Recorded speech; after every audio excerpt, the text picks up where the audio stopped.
Good morning बेटा। कैसे हो? अच्छे हो? ओके। कल हमने जो लेसन दिया था अपना first lesson letter to God, पूरी समरी पढ़ाई, आपको हिंदी में ट्रांसलेशन बताई, ट्रांसलेट किया मैंने समरी को, हिंदी में पूरी स्टोरी बताई। एंड आफ्टर दैट उसके बाद में मैंने आपको 8 क्वेश्चंस भी दिए थे। रिमाइंड? क्लियर? एंड उन क्वेश्चंस के बाद में दैट्स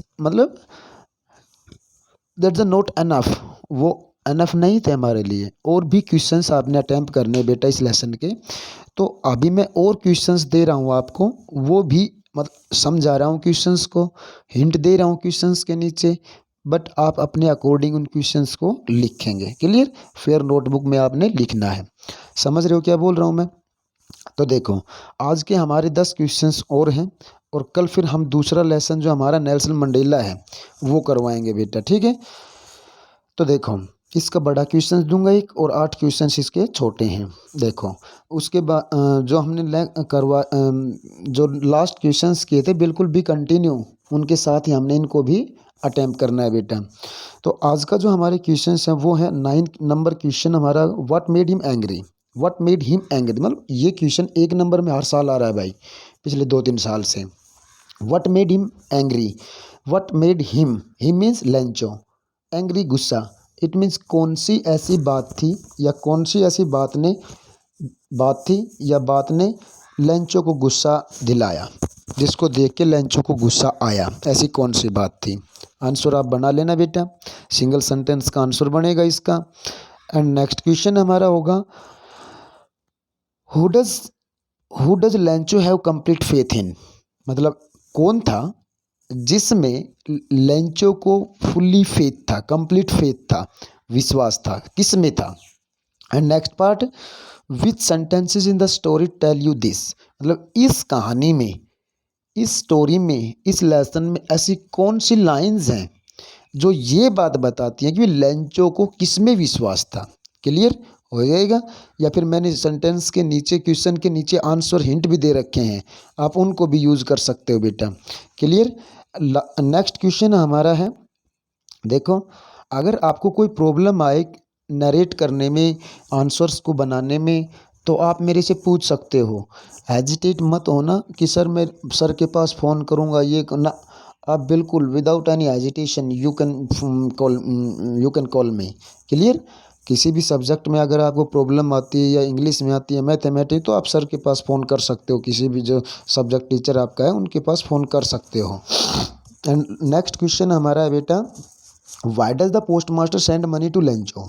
हमने स्टोरी में बताया था भाई, post master and post office employees and a friend of post master से कलेक्शन करके उसने पैसे भेजे थे। तो why does the post master send money to Lencho, post master Lencho के पास पैसे क्यों भेजता है। Why does he sign the letter God, और कहता जिस एनवलप में उसने पैसे भेजे थे उस एनवलप के ऊपर उसने गॉड के साइन की लेटर पे, क्यों क्यों करता है ऐसा। Clear?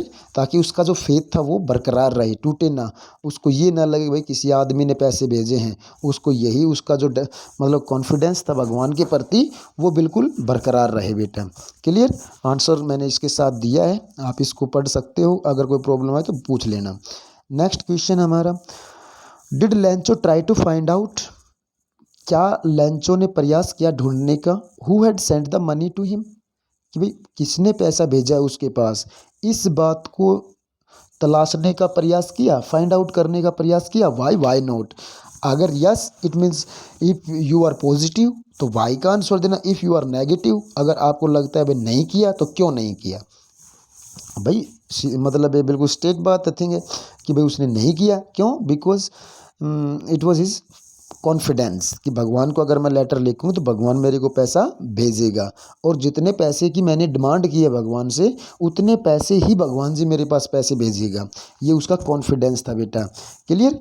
Next question, who does Lencho think has taken the rest of the money, मतलब who does Lencho think, Lencho ने क्या सोचा कि भाई किसने हैज़ टेकन ले लिए the rest of the money, कि भाई उसके पास उसने डिमांड कितने की थी 100 पीसोज की, उसको गेट कितने हुए 70 pesos, it means remaining money 30 pesos. वो 30 पीसोज कहाँ गए, किसके बारे में लेंचो ने सोचा कि भाई 30 पीसोज मेरे किसने निकाल लिए, किसके बारे में सोचा। What is the irony in the situation. Irony means क्या होता है, आयरोनी मीन्स होता है विडंबना। कहता है व्हाट इज द आयरोनी, क्या विडंबना है इन द सिचुएशन। जब जब देखो मतलब पैसे किसी ने भेजे हैं, नाम किसी का है, तो इस सिचुएशन के साथ क्या विडंबना थी, समझ रहे हो। रिमेंबर, और देखो यहाँ आपको समझाने के लिए, आयरोनी को समझाने के लिए ब्रैकेट में स्टेटमेंट दे रखे, remember that the irony of the situation is unexpected aspect of it. Aspect means तथ्य, अनएक्सपेक्टेड मीन्स क्या होता है भाई, जिसकी हम आशा भी ना करें वो कहानी हमारे सामने आ जाए। याद रखो that the irony of the situation is an unexpected aspect of it. An ironical situation is strange और अम्यूजिंग। कहते आयरोनिकल जो विडंबना की स्थिति थी वो बड़ी स्ट्रेंज, विचित्र एंड अम्यूजिंग, हैरान कर देने वाली थी, because it is the opposite of what he expected. भाई जैसा उसने एक्सपेक्ट किया था, भगवान मेरे पास पैसा भेजेगा, मतलब दैट्स इम्पॉसिबल, और मतलब पैसे उसके पास आ गए तो अनएक्सपेक्टेड हुआ ना। तो कहता है यही जो आयरोनिकल सिचुएशन बताया, आयरोनिकल सिचुएशन को यहाँ बिल्कुल क्लियर कर दिया, बट इसके आंसर हिट नीचे दिए गए हैं, क्लियर। चौथा जो हमारा क्वेश्चन है next, are 3 people like Lencho in the real world, sorry are there, क्या ये टेक्सुअल क्वेश्चन है बेटा, ये हमने अपनी बुक में भी था। देयर देयर नहीं sorry, are there people like Lencho in the real world, क्या भाई वास्तविक संसार में लेंचो जैसे आदमी हैं जो भगवान पे विश्वास करते हैं, उसका कॉन्फिडेंस भगवान में हो, ऐसा कोई आदमी है। What kind of a person would you से ही इज, अगर कोई है तो उस आदमी को किस तरह का आदमी कहोगे आप, मनुष्य कहोगे आप, मतलब पीपल किस प्रकार का मैन कहोगे उसको, कैसा है वो। You may select appropriate word from the box to answer the question. कहता है नीचे दिया एक बॉक्स है, एमसीक्यू में मतलब बनेगा, तो ये नीचे वर्ड्स दिए गए हैं, इन वर्ड्स में से देखो सेकंड पार्ट जो what kind of person would you से ही इज, इसका आंसर ऑप्शन में आएगा, और बाकी के जो अपने मतलब राइटिंग में आएगा, ठीक है। तो इनके मीनिंग्स, इनको सर्च आउट कैसे करेंगे, इस क्वेश्चन का आंसर कैसे पता चलेगा आपको।